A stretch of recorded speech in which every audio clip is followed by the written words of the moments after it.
तो दोस्तों वैसे तो इस आईपीओ का अलॉटमेंट ऑलरेडी आपको देखने को मिल चुका है एंड अब मंडे को इस आईपीओ का लिस्टिंग भी आपको देखने को मिल जाएगा। इसीलिए दोस्तों आज के इस वीडियो में हम लोग बात करेंगे इन आईपीओ के लिस्टिंग डे स्ट्रेटजी के बारे में कि इसके लिस्टिंग डे के दिन हमें इस आईपीओ में कैसी स्ट्रेटजी बनानी चाहिए ताकि इस आईपीओ में हमें ज़्यादा से ज़्यादा प्रॉफिट गेन हो सके। जी हाँ दोस्तों, हम लोग बात करेंगे कि लिस्टिंग डे के दिन इस आईपीओ को हमें सेल करनी चाहिए, होल्ड करनी चाहिए या फिर इस आईपीओ में हमें फ्रेश एंट्री लेनी चाहिए। क्योंकि दोस्तों बहुत लोग ऐसे भी हैं जो लोग इस आईपीओ में अप्लाई नहीं किए थे या फिर बहुत लोग ऐसे भी हैं जिनको इस आईपीओ का अलॉटमेंट नहीं मिला हुआ है। तो उन सब के लिए बात करेंगे कि क्या उन्हें भी इस आईपीओ में फ्रेश एंट्री बनानी चाहिए या फिर नहीं बनानी चाहिए। तो आप दोस्तों बस इस वीडियो के अंत तक बने रहें ताकि लिस्टिंग डे के दिन इस आईपीओ के साथ आपको क्या करनी चाहिए उसका एक बेटर व्यू मिल सके। तो फिर चलिए बिना आपका समय गंवाए सीधा वीडियो में आगे बढ़ते हैं और सबसे पहले दोस्तों बात कर लेते हैं इस आईपीओ के लेटेस्ट जीएमपी के बारे में कि आखिर फिलहाल इसके ग्रे मार्केट में अभी क्या डिमांड बना हुआ है। तो दोस्तों अगर बात करें इसके ग्रे मार्केट के बारे में तो फिलहाल इसके ग्रे मार्केट में वही लगभग 5 से 7% के आसपास डिमांड बना हुआ है। मतलब अगर इस हिसाब से देखा जाए तो कहीं ना कहीं 700 से लेकर 800 के आसपास तक प्रॉफिट आपको देखने को मिल सकता है पर लॉट पे। बट याद रहे दोस्तों कि जीएमपी केवल एक टेंटेटिव गेन होता है जो मार्केट को देखते हुए कभी भी ऊपर नीचे हो सकता है।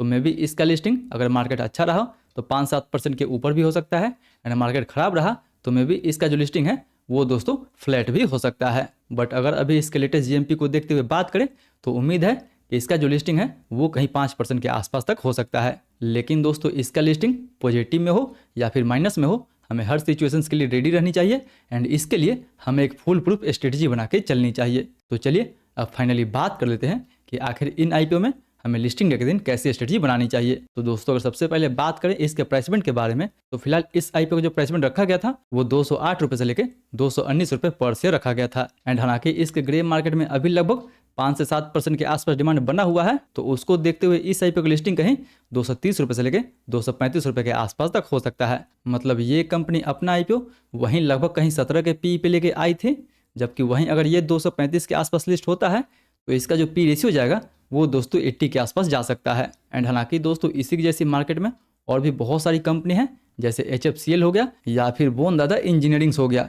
दोनों का जो पी रेशियो देखा जाए तो HFCL का पी रेशियो लगभग वहीं 60 के आसपास देखने को मिलेगा, जबकि बोनदादा का पी रेशियो लगभग आपको 37 के आसपास देखने को मिलेगा। मतलब ये दोनों जो कंपनी है वो दोस्तों पेस्ट डिजिटेक के मुकाबले काफ़ी हायर वैल्यूएशन पे अभी मार्केट में ट्रेड कर रही है। एंड जैसे कि दोस्तों हमने बात ही किया कि अगर ये 235 के आसपास भी लिस्ट होता है तो इसका P ratio max to max 18 के आसपास तक जा सकता है। बट यहाँ पे दोस्तों हम लोग इन दोनों के पी रेशियो के हिसाब से ना चलते हुए एक मिनिमम पी रेशियो ले, जैसे कि 20 से 22 का भी पी रेशियो लेते हैं तो भी शॉर्ट टर्म में ये जो आईपीओ है लगभग 260 रुपये से लेकर 290 रुपये के आसपास तक जा सकता है। मतलब इसके पीर के पी रेशियो के हिसाब से भी ना जाए, अगर एक मिनिमम पी रेशियो ले तो भी ये अच्छा खासा मिनिमम हमें 260 रुपये से लेकर 290 रुपये के टारगेट दिखा सकता है शॉर्ट टर्म में। हालांकि दोस्तों इस आईपीओ का तो सब्सक्रिप्शन उतना अच्छा नहीं मिला हुआ था क्योंकि QIB कोटा इसका 1.7 टाइम्स के आसपास तक सब्सक्राइब हुआ था, HNI कोटा लगभग 3 टाइम्स के आसपास तक, रिटेल कोटा लगभग 1 टाइम्स के आसपास तक एंड टोटल इस आईपीओ को लगभग 1.6 टाइम्स के आसपास तक सब्सक्राइब किया गया था। बट वहीं अगर बात करें दोस्तों इसके एंकर के बारे में तो इसके एंकर एलोकेशंस में आपको बंधन small cap funds, SBI general, Samsung India या फिर सोसाइटी जनरल जैसे बड़े एंकर का नाम आपको देखने को मिल जाएगा। हालांकि दोस्तों इस आईपीओ को तो उतना बेटर सब्सक्रिप्शन नहीं मिला हुआ था, बट इस आईपीओ जो एंकर एलोकेशंस था वो दोस्तों काफ़ी ठीक ठाक निकल के आया हुआ था। एंड जैसे कि दोस्तों आपको पता ही होगा ये कंपनी टेलीकॉम इंफ्रा या फिर लिथियम आयन बैटरी स्टोरेज के बिजनेस में इन्वॉल्व है, जिसका डिमांड दोस्तों आगे आपको अच्छा खासा देखने को मिल सकता है। एंड वही नहीं दोस्तों, अगर कंपनी का फंडामेंटल देखोगे तो कंपनी का फंडामेंटल भी आपको काफ़ी सॉलिड नज़र आ जाएगा क्योंकि इसका ROE 23%, ROCE 38%, प्रॉफिट मार्जिन वही लगभग 12% के आसपास एंड डेट टू इक्विटी 0.13 का है। मतलब दोस्तों कंपनी का फंडामेंटल भी ठीक है एंड कंपनी के ऊपर काफ़ी कम कर्ज है। एंड वही नहीं, अगर बात करें कंपनी के प्रमोटर होल्डिंग के बारे में तो फिलहाल आईपीओ के बाद भी कंपनी के प्रमोटर के पास लगभग 70% के आसपास हिस्सेदारी रहने वाला है, जो इस आईपीओ के फ्यूचर ग्रोथ के लिए काफ़ी अच्छा माना जाएगा क्योंकि इस आईपीओ के जरिए कोई भी एक भी प्रमोटर इस आईपीओ से एग्जिट नहीं ले रहा है। जो भी कंपनी 819 करोड़ के आसपास फंड रेज करेगी वो पूरा का पूरा फ्रेश इशू होने वाला है। मतलब पूरा का पूरा पैसा जो है वो कंपनी के पास जाने वाला है जिसको ये कंपनी अपने बिजनेस ग्रोथ के लिए यूज करेगी। इसलिए मे भी इस आईपीओ में आपको लिस्टिंग्स मिले या फिर ना मिले, बट जब भी ये आईपीओ शॉर्ट टर्म में चलना स्टार्ट करेगा तो ठीक ठाक हमें अच्छा खासा टारगेट भी दे सकता है। इसीलिए फिलहाल अभी के लिए हम ज़्यादा बड़ा टारगेट नहीं रखेंगे। हमारा जो टारगेट होगा वो 260 से लेके 290 के आसपास तक हो सकता है। जी हाँ दोस्तों, जहाँ पे लिस्टिंग होता है वहाँ से छोटा सा स्टॉप लॉस लगा के हम इस टारगेट का वेट कर सकते हैं। मे भी अगर मार्केट शॉर्ट टर्म में अच्छा चलता है तो ये जो टारगेट है वो ठीक ठाक अचीव हो सकता है। मतलब जिनको भी इस आईपीओ में अलॉटमेंट नहीं मिला हुआ है, मे भी अगर मार्केट अच्छा रहा तो इस आईपीओ में ठीक ठाक हमारा एंट्री भी बन सकता है।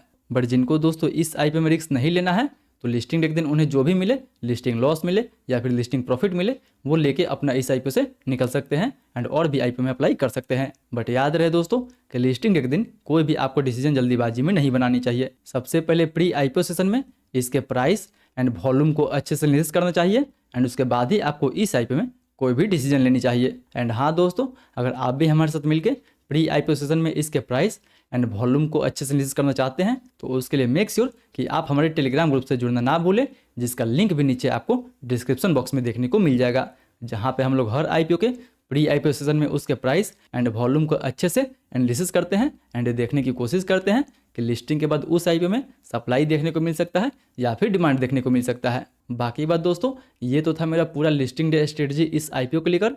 आपका क्या स्ट्रेटजी है? आप इस आईपीओ को होल्ड करने वाले हैं, सेल करने वाले हैं या फिर इस आईपीओ में फ्रेश एंट्री लेने वाले हैं? वो भी हमें नीचे कमेंट करके जरूर बताएं। फिर मिलते हैं अगले वीडियो में, तब तक के लिए सेफ इन्वेस्टिंग।